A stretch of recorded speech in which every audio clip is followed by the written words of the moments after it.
Welcome to the Goalie Mindset Podcast. My name is Pete Fry, the Goalie Mindset Guy, and my purpose is to help goalies have a dominating goalie career. Pete Fry, the Goalie Mindset Guy here. This is the Goalie Mindset Podcast. I'm excited to have on here today 20-year pro Adam Russo. Adam now runs a goaltending business out of Cochrane, Alberta. He's got some connections in Ontario as well too. Does a great job with goaltenders. We connected, I believe, one of my students was one of Adam's students, and so we connected over Instagram. And yeah, I'm excited to have him on here. Adam, welcome, my friend. Thank you for having me. Yes. So you started off your career in Major Junior, in the Quebec Major Junior Hockey League. Yeah, I played my first 4 years after my Major AAA in Bathurst for the Acadie-Bathurst Titan, and then had a really good career there. It was one of the best times of my life. Your junior career is always that one thing that starts that pro career. So it's It was a great time in my life. I did some good things there, and then headed off to Europe right away after because I had my Italian citizenship. What advice would you give goaltenders that want to break into the Q or the OHL or the Western Hockey League? It's really, now kids have such, goalies in general have such a different set of resources that we did not have when I was playing at that point, because that's over 25 years ago, really, when my first year was 2000, right? So there's just so many good resources, so many good goalie coaches out there, so many yes, there's some not so good goalie coaches, but there are a lot of really good ones out there that, you know what, find the right one for you that you connect with on both a personal and a coaching standpoint, because connections on a mindset level are so important. I think that's probably the biggest thing. I had a couple of really good guys that took care of me, and those guys sort of took my game to the next level, and I think and one of them was mainly my mentor, who got me involved into coaching, who was my midget AAA coach, Stefan Prue. He was he was the Hull Olympics goalie coach for I think it was about 10 years, and he got me into coaching, and then I stuck with the coaching for up until now, and I'm 42 now. So fantastic. So while you were playing, you were coaching. So here's the thing I always tell goaltenders. I go, did you find that when you coached, when you played, you got even better because you were coaching? Absolutely. Right away, it was an outlet to go back to fundamentals if something was going wrong. Like, it was always an easy space to go and say, okay, this happened to me in a game, so it's going to happen to these other goalies in a game. So let's make a practice out of it. Let's build something and go over those specific things, because it'll make me and my mind go through the whole process. And then you're able to relay a message of something that's absolutely real life that does happen with younger goalies. Yeah, makes sense. So obviously, I think both you and I would recommend that if there is, if you're a goaltender, maybe you're 15, 16, or even 14, and you get asked to mentor some younger goalies, go for it. Even if you're not going to get paid at first, just Absolutely. Go for it. You're going to get better yourself by Absolutely. Doing that. Yeah. Who was the best goalie you played against in the Q? I gotta go with Marc-André Fleury. Yeah, that's a good one. Tell me about that experience. The first year, we played against each other. He played for Collège Charlemagne in midget AAA. That was the first time I got to play against him. Then he got drafted that next year in the first round, and I got drafted right away in the second round into the Q. And first year we were sort of an underdog team, and he was kind of a not a backup, but like it was Daniel Boisclair was the goalie there Yeah. in Cape Breton, and they were like going back and forth quite a bit, and so I faced him quite a few times. I even fought him. You I fought fought him. Marc-André Fleury.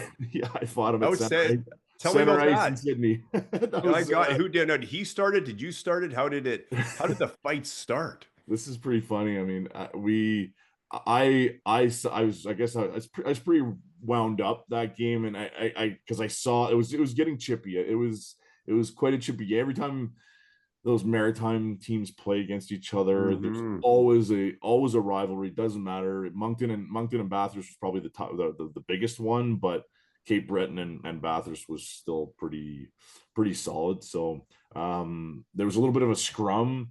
The net had gone off at his end. I thought he had gone like into the scrum because he lost his stick, Yeah. and so I went up to the blue line just to sort of like see what was going on. And I don't know. I maybe a little head shake, and he went to go say, all right, let's go, and we just skated to center ice, and No. it ended up being interesting.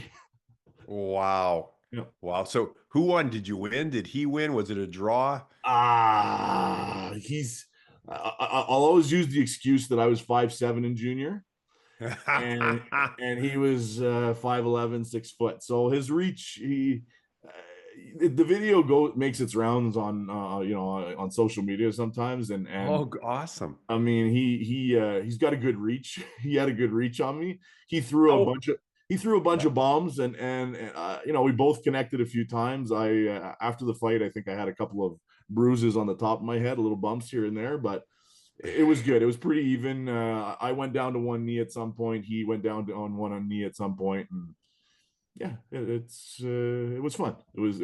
How old were you and how old was he at the time? I was either 17 or 18, and he was a year younger.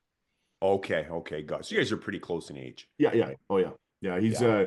He was just that year younger in the whole process. Okay. The only goalie fight I ever got in was at the end of a line brawl, and I we were playing against Seattle. I was with Portland, and it started where I was behind the net, and I didn't have the right focus. That's why I do what I do now. I chop someone behind the net, and then they turned around. We started to go at it, yeah, and we kind of fell on me. The D pulled him off me. I get up, and then do you remember John Cordick played yeah, for the absolutely. Habs? Yeah. So Yep. John sat beside me for a year and a half in Portland. We traded him to Brandon. When you get in the GM's bad books back then, they trade you to Brandon, and then they trade him right back to Seattle, our biggest rival. So it's Seattle who we're playing, and so after I get up from that first fight, Cordick's like, "Why don't you drop your blocker now?" Because I still have my blocker on, right? So I actually took a swing at him and hit him, and he would have demolished me, but someone jumped in, and I got suspended for 2 games for hitting him with my blocker. But Yeah. after that scrum, then I'm skating around with another player holding him, great, because everyone on the ice is fighting, and it's funny because he's holding me up here and I'm holding him around the waist because I had no idea how to fight. I was 17 at the time. I was probably 160 pounds, Yeah. and I'm holding him on the waist, and our bench is going like this. They're holding their fists up, right? Right. And I guess they're telling me to hold them higher. They're trying to help me. And I thought they were telling me to fight, right? Because we just came off a bench clearing brawl with Prince Albert like a couple days before. It was crazy back then. Yeah. Anyways, I thought so. I go to the guy, look him in the eye, go, okay, we better fight. And Yeah. he's like, okay. He just starts hitting me, right? Because I was holding him down below.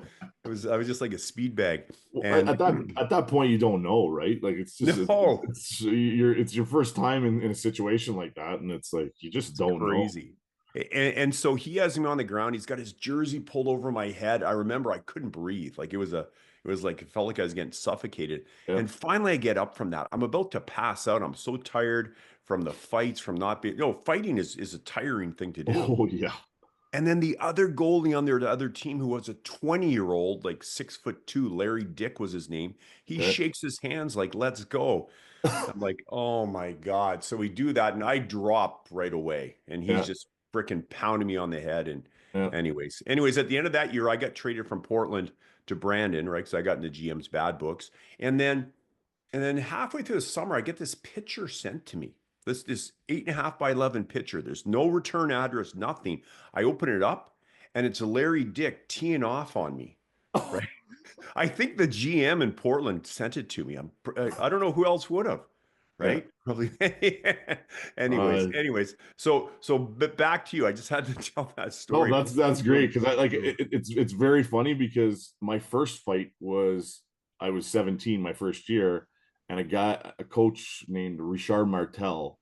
He was known in Baie-Comeau to be I mean, now he's a politician in Jonquière. So um, Okay. he coached in Baie-Comeau, and then he coached in Chicoutimi, and he sent his 19-year-old goalie down the ice. That was my first fight, my first junior Oh, fight, and I was I looked over at the bench. At that point, it was Ray Alpayman was my coach, and I looked at him, and I'm like, what do I do? And so he came over. I honestly, I just held on for my life, and yeah. tried to swing a couple times, and I did okay, because I defended myself okay, but I didn't know what I was doing. It's kind of one of Yeah. those situations. So I get it when you're 17, and you're going up against a 19 or 20-year-old guy. You're like, oh my goodness, what do you, how is this going to go, as you see him skating at you, right? So anyways, Yeah, yeah. So I think our message for goaltenders is do not fight. don't. That's in the Yeah, past. yeah, There's no smart. Yeah, defense, right? good You can get message. Yeah, hurt. Yeah, keep the focus on what you need to have the yeah, focus on. So after the Quebec Major Junior Hockey League, you played pro right away in Italy. In fact, played on the Italian national team. yeah. So I went when I went to two NHL camps during Okay. during my junior career. I went to Montreal's camp, and then I went to Anaheim's camp, Oh and wow. Who was at Montreal when you went there? that was Jose Theodore's time. So Okay. I had who's the goalie coach at that point? I think it was Rolly Melanson. Uh, Yes. I played against him briefly in the what was it? The CHL or something like that, Colonial Hockey League, I think it yeah, was. Anyways, okay, carry on. yeah, I know he's and it was a good experience. That one I did the rookie camp, so that was Okay. it was my first sort of like that level Yep. is pretty crazy. Like it's going from junior to that level at that time, at that point in time in my life. I wasn't, I had an agent, but he didn't do a great job. And then when I went to Anaheim, that's when I had Al Roy as an agent Mm. at that point. He was great. Yep. It was the year that was my 19-year-old year, was the year where I won CHL Goalie of the Year. And You won CHL goalie. I can't believe I didn't even cover that. yeah, Unbelievable. Wow. yeah. So That's that year was powerful. my best year of my junior career. Like I was like my rookie year, I was on the rookie all-star team. My second year was the second team all-star. Yep. Third year, that 19-year-old year, was my first team all-star, and then that I won that, whatever, I think it was the Jacques Plante Trophy or whatever it is, for the goalie of the year in the That's Q, huge. and then the CHL, which was cool. I Yeah. mean, I doing all that at 5'7", I gotta At say, 5'7" even. yeah. So it was pretty cool for me on that side. I tried to be as humble as I could while I was there, and when I got that phone call, I remember I was at somebody's house, and I got the phone call, and I had tears in my eyes, because I just, I was always told I was too small, too small, too small, and I just kind of like the fact to say that, prove people wrong. Find a Ah, way to prove people wrong in any way you can, and you take it, and you figure it out. If you're strong willed, and you have a good mindset, and you have a good, a good, you're level headed. I think that's and you're supported by the right people. Yeah. That's the other thing. My parents always like my dad took 3 mortgages out to make sure that I got the Isn't opportunity. it crazy? Yeah. Yeah. So I Wow. mean, that's the other side is I got those opportunities because my parents always supported me, and that's I'll always give them the biggest shout out of everybody is them. So, But but then CHL goalie of the year is huge. Like that's the yeah, best in the Q, best in the Western Hockey League, best in the OHL. yeah, Right? Like yeah. that's one of the most toughest awards to win in major junior. Yeah, so that's and after that's the year that I went to Anaheim, and I went straight to the pro camp. I didn't do the rookie camp on for that, and I kind of changed agents at that point because I won that award, and I had an agent that was just starting out, and Yeah. he was like, "Oh yeah, I'll do everything for you. You're my first real client." Da da da, and then I think he had found me Corpus Christi in the Central League after that year. So it was kind of a frustrating go. Mhm. And then a guy in Bathurst, Hollis Chamberlain, he called me and he said, what are you doing? What are you doing this year? Are you, like, you're coming back to Bathurst as a 20? Da, da, da. I said, yeah, that's the plan, because I mean, I didn't really find anything else. And so he said, that doesn't make sense. I said, he said, give me a week. I'm going to talk to Al Roy. Give me a week and we're going to find you something. And if we do, you're going to sign with us. I said, yeah, hey man, sure. And that's the year that Giguère had just, they had lost in the final the year before, and he was holding out on his contract. Yes. So he, anyways, he said, yeah, you're on your way to Anaheim in 2 days. So get your stuff ready and go. Who do I hop on? I hop on the plane, and who's sitting three seats away from me? JS Who? Giguère. JS Giguère. No. You talked to him? He had just signed his contract. Yeah. You tell him you're coming for his job? Yeah, that's I was the little 5'7", 19-year-olds coming for your job, buddy. But it was cool. It was a great experience. François Allaire was the goalie coach there at that Ooh, point. wow. Wow. Mike Babcock was the head coach. So it was I was supposed to be there for 3-4 days, and I ended up being there for a week and a half. So it's like I did what I had to do. I did what I could, and they said I had a great camp. I'm sure they still say that to everybody, but at the same time, I felt like I did what I had to do, and played my 20-year-old year after that, and then headed to Europe because I had a European agent that said, like, you have your Italian passport, it's a no-brainer. Go to Italy, play your 2 years, get your eligibility for the national team. I played in the World University Games for Italy too, and then I played in. I was the third goalie my second year. I was like the first World Championships was in Moscow. Yep. The next one was Quebec City, and I was those two. I was kind of on the outside in, sort of watching, and then the next one was in Poland, and I played in that one. So we won that one to move up to the top, and then my last one was 2010, and we played Team Canada the first game in that in that World Championships, which was fun. It was and I got to start in that one, so Great. it was a cool experience. And Yeah. So here's a question for the listeners.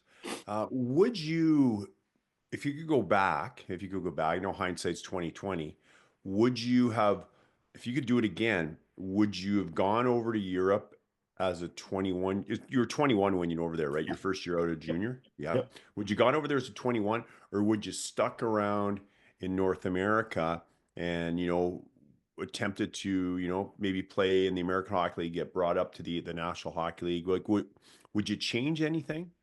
I don't think so. I think I think I think things happen for a reason. I think you're put in situations for a reason. And Yeah.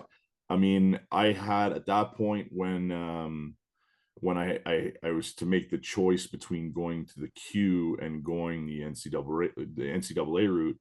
At that point, all the best goalies were coming out of the Q. So I was Mhm. in my mind, I was like, you know what?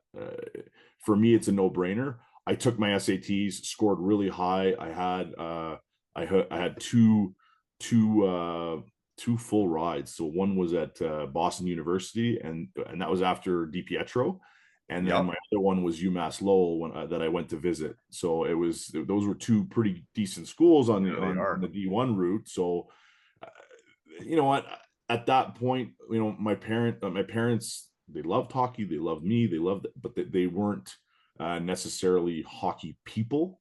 So Mhm. they just, they were looking out for me and trying to find the best opportunity, and we're trying to find the right people to talk to. And so in the end, I don't think I change anything. I really don't think so, because after those 5 years in Europe, I played 4 years in Italy, and then I played a year in France in the Magnus, and um, I did okay. I did really well out there too. And then I came back, and then I said, okay, you know what? Uh, I never gave myself a chance. So like I went back. I played in the IHL in Port Huron.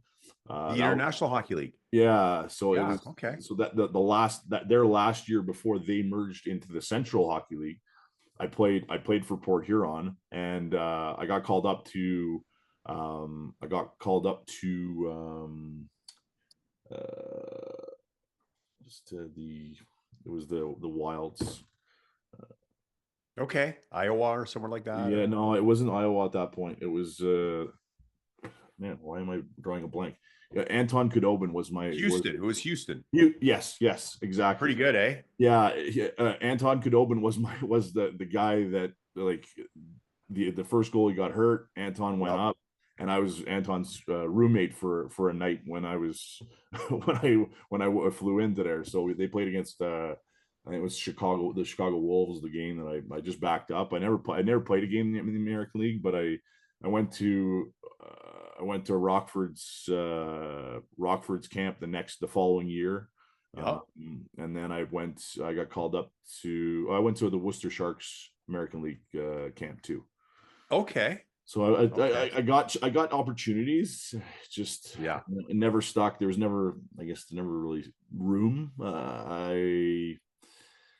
It is what it is. I kept going until the body.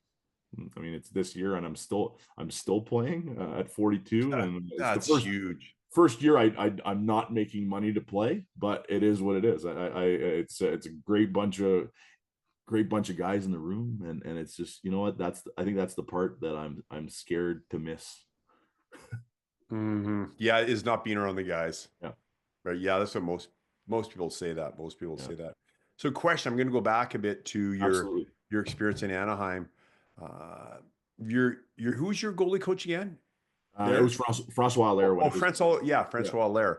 yeah. What, and have you worked with him before at all? During my junior career, I had gone to one of his camps. Okay. Um, uh, for me, honestly, it wasn't my cup of tea. He's a great coach. He's a great coach, but his camps, there were just so many goalies on the ice Mm, that it was just for me, it was just too much. okay. There was too much going on, and I did it 1 year just to get the experience, and then I moved on. It's funny, like I went to Phil Mears goalie school. So I had Tim Chevelday, Bob Asenza, Vincent Riendo, all those guys at that camp. And then I went to Johnny Bauer's hockey school for 3 or 4 years in a You learned row. the poke check? I poke check, Yeah. two pad stack, anything, all that stuff, skate saves. Like being, Yeah. being 42 years old, it gave me the opportunity, and this sort of helped me with my coaching also, is it gave me the opportunity to play through like three or four transitions of styles in Oh goaltending. yeah, big time. I started out with the poke checks and the stick save and the skate saves and the two pad stacks, and then it transitioned to the butterfly, and then it transitions to the hybrid, and now it's like it's everything, holding your feet longer. It's the evolution of goaltending, when you think of it, is absolutely nuts. It's Yeah. the Yeah. equipment, the mindset, the resources, everything. It's just it's crazy how it's evolved. Oh, yeah, I remember when I played, there was man, maybe one goalie school out here, and he just passed away, the gentleman that ran it Oh, there. Sean Murray. Not Sean, no, he had a book called Goaltenders Are Not Targets, which what was anyways. So yeah, and then I think there was Okanagan Hockey School and Yep. some stuff back east, right? But Yep. yeah, there's a lot of resources now, What would you best recommend to let's say if someone's just getting started, or they're say 3 years into playing and they're starting to really take it seriously? What would you recommend for them as far as, do they seek out a goalie coach? Do they go to a certain camp? What would you recommend for them? Well, it goes back to this the thing. Like I said, there's a lot of great goalie coaches, and there's a lot of like very mediocre or not good ones, right? So I think that the not so good ones, they get weeded out pretty quickly, right? People will go to them, they'll know. People aren't stupid. Like they figure it out pretty quickly. The ones that are just there to make a buck and don't go about it the right way, they get weeded out fast. So like I think as a young goalie, it's really important that there's a process. Like there's a process. I'm a very strong believer in that. When I started my own business, like I coached for a ton of different people, like out west out there. I worked with Ron Veet. I worked with You worked with Ron Veet, eh? Yeah, he's a great guy. I worked with Ron. I worked with Sean Murray. I worked with Jack. Sean too. Well, okay. I know you know Jack O'Halloran pretty well. Yeah, too. You worked with Jack too? Yeah, he was unbelievable. He was the guy that I just went. Well, you know that camp that you did the mindset for in Minnesota? Yes. In Marshall, I was there. Oh wow, okay. Yeah. So Jack's great. The guys in Minnesota are great too, eh? Yeah, awesome. And that's and I've helped out with his FCA stuff a couple of times now. So it's been good. Jack's been really good to me, and he's a fantastic guy, right? So he is. But and then I've like out here also. I mean, I got before I moved out here, I contacted a couple of guys just to feel it out a little bit, and I met with a guy named Mike Brodeur.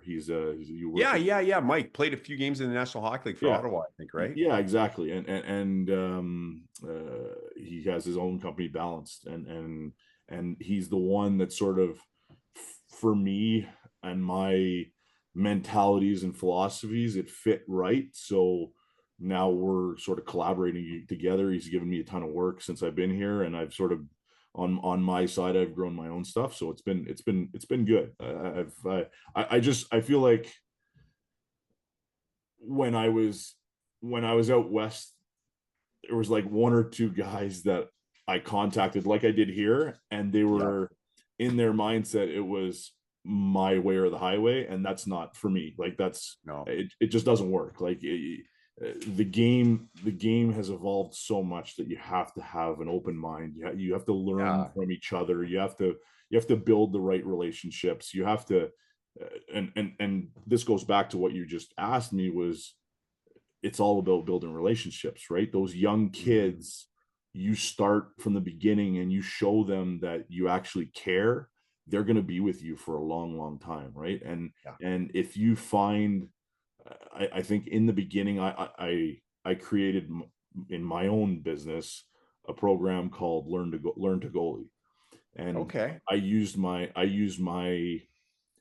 between 17 and or 16 and 20-year-old guys that I worked with, and I let them sort of have that program. And so kids that want to start out and are like 6, 7, 8 years old or 9 years old, that just really need to fall in love with the position and have being in no pressure, nobody like drilling it into their heads and saying do this. Like I feel like for the first couple of years as a goalie, you really need to fall in love with the position, because Yeah, the if love of you the game, right? yeah, if you don't, you're not gonna be a goalie. You're gonna No. take the gear off one day and you're just gonna say, no, it's not for me. So I think, for as you're saying, for parents, I think that the biggest thing at a young age is, let them fall in love with it. Like, Hmm. after that, once you see if you can find a goalie coach like that, where it's like they have a certain program, and no, I'm not trying to plug myself here. I'm just trying You can plug yourself. That's fine. like We'll I just allow it. It's good. like those kinds of programs, and other companies. I think there's some other companies that do stuff like that, but I think that those are the kinds of programs you want to be involved with, because they give you the opportunity to fall in love with it, Yeah. and grow those relationships. So I think that's really important. That's the message that I would really give to those young families, where, like, oh, you have a kid that wants to try it out. Hey, you got some ice here. I got a coach that's gonna say, encourage you, show you the fundamentals, show you the basic, the base of what you need to know to grow off of. And Yeah.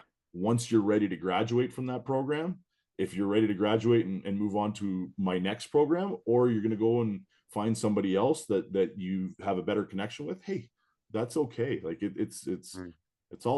it's really all about relationships and connections with people. So Good for you. Yeah. The love of the game is so important. Like, yeah. so, because there's going to be ups and downs. They're going to have a coach come in at some time, not a goalie coach, but a head coach, and yell at them and tell them Yeah. they suck and stuff like Yeah. that. Like, it's just, there's lots of negativity and stuff like that from head coaches. There's a lot of good head coaches, but Yep. there's Oh yeah. a lot of bad ones. There's at Yeah. all levels: the National Yeah. Hockey League, the American Hockey League, the Major Junior and stuff. Yep. Just I'm talking about how they communicate to goalies, Yep. right?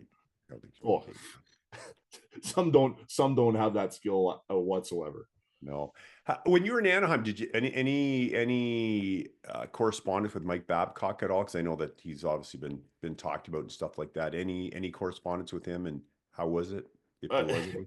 I mean, at the end of the camp, like during the camp, like he was intimidating, right? He's an intimidating guy. So Yeah. if you don't know how to, like, take him as an individual, at 19 years old, I sort of just looked and listened, right? I just, during the skates, I just listened. I did what I was supposed to do, and tried to stay quiet, because Hmm. I got Sergei Fedorov on the ice. I got Ruslan Saleh. I got Rob Niedermeyer. So I'm like, almost starstruck at 19 years old, right? So, Yeah. but at the end of camp, we sat down, we sat down together. Mike was there, François was there, and like, it was a human being conversation, which was awesome. Nice. He's a he has good reputation, bad reputation sometimes, like some guys, Yeah. but that's what you're going to get, right? Hmm. There's coaches that some guys are going to hate playing for, and there's some guys that love playing for these guys, right? So Yeah. it all depends on what side you get on them, right? And honestly, they were super nice to me, and they were super helpful, and it was a really cool experience. Yeah. Do you think goalies should look at head coaches differently? Like, what I mean is, like, when I was playing, I remember I played in Portland. Our coach was Ken Hodge. He was so intimidating. Like, you'd pass him on the street, he wouldn't even say hi to you, right? Mm. I didn't like that. And then I had some coaches like Wayne Knack when I was in Victoria, who was phenomenal, so good for goaltenders.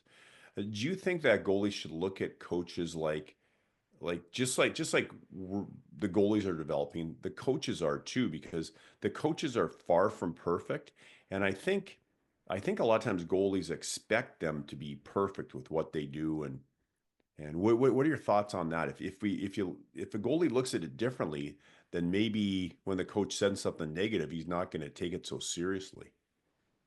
I think like, it's really important to build a relationship with your head coach too, even if Hmm. it's not uh, you need to have some sort of a communication path, even if it's not it's not a great one. Some coaches are terrible at communicating, right? Some coaches are fantastic, and some coaches are player coaches, right? So I think that's the other side is guys love playing for player coaches because like they just have that connection with you in the dressing room. You can tell that they're still, if they could be, they'd still be on the ice with you, right? So it's those are the easy ones to work with. Like Martin St. Louis, Montreal. Yeah, well, for Guys sure, love him. for sure. And I think that's the kind of guy that it makes it a lot easier to play for a guy like that. And want to go to war for a guy like that. I had a and he, not a terrible guy, just a very old school mentality. Frank Anzalone in Quad City, just an old school guy, and he was hard. Like it was a hard relationship to have, but I knew that he was really, in the end, he was a good guy. Like you never get a smile out of him, but then every once in a while, oh man, it's a surprise. There was a smile that popped up. But as a coach, he was the kind of guy that you either really liked playing for or you didn't like playing for. And it was tough. It was a tough year because I had a partner that we both thought we were number ones, and we were both like, it was one of those almost unhealthy competition sort of thing. Who was your goalie partner? Who's your goalie partner? It was David Brown. Okay. So he was a draft pick. I think he was drafted. But yeah, it was just, and then the funny thing is, like, I played with him in Quad City, and then 2 years later I played with him in Arizona. So it was like it was tough. He was an okay. He wasn't a terrible guy. He was just I tried to be as normal of a goalie as possible, and we're not, but we try to be, and sometimes there's just those guys that are the definition of goalies, right? Like they're not always easy, not always super easy to deal with, and like I said, it wasn't a bad guy. It was just we butted heads sometimes, and there was tension, and it is what it is. It was part of the journey, right? It was part of the process of going through a little bit more awkward situation. You gotta find ways to make it work, and sometimes you didn't want to go to the rink because you knew it was one of those things. But hey, you went to the rink, you put the work in, and you tried to make the best of the day, right? So yeah. So do you think goalies should work on getting along with their goalie partners, or they should just not get along with them? What would you say? No, I really do think that if you can have that healthy competition, you're just going to get the best out of each other. Like that's, I think, for the way that goaltending's changed now, that there's really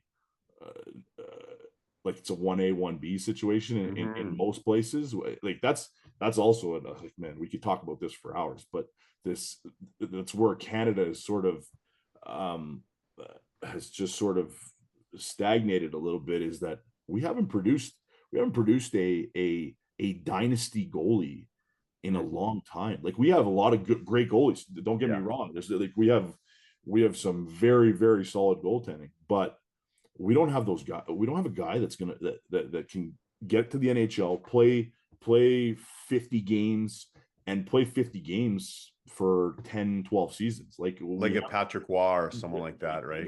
But Fleury, Price, like those were the Fleury, last. Yeah. Those were the last of that breed. Like Bobrovsky's there, Vasilevsky's there.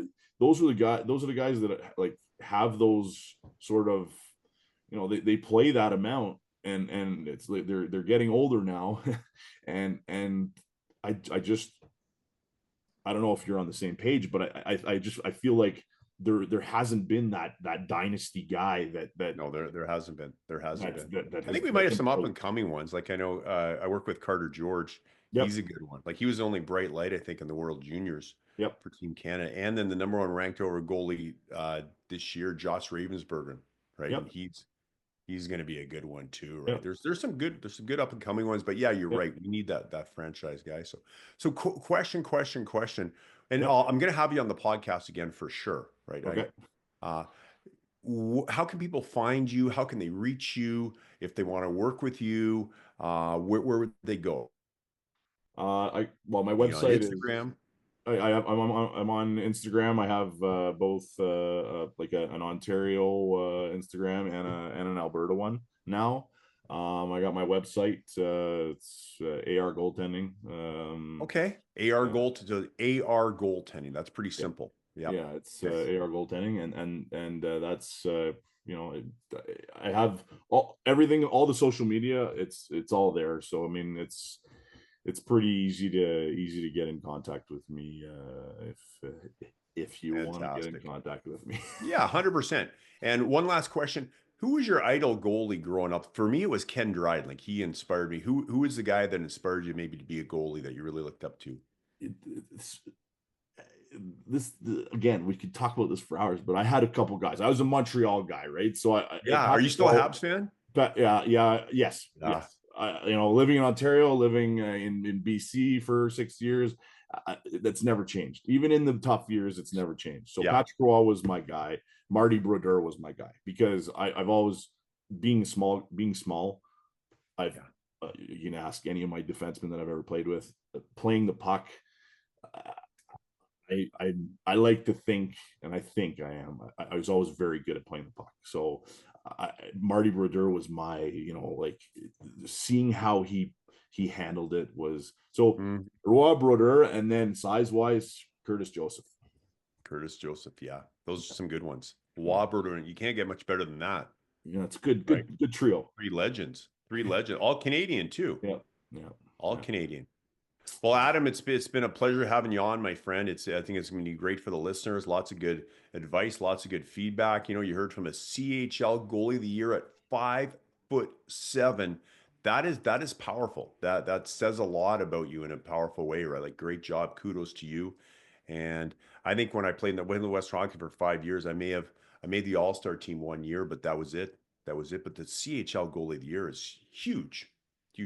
So, anyways. Yeah, and a 20-year career, 20-year pro career as well too. So lots of things you guys can learn from Adam. Adam, thanks a lot for coming on, my friend. You're powerful. Thank you so much for having me.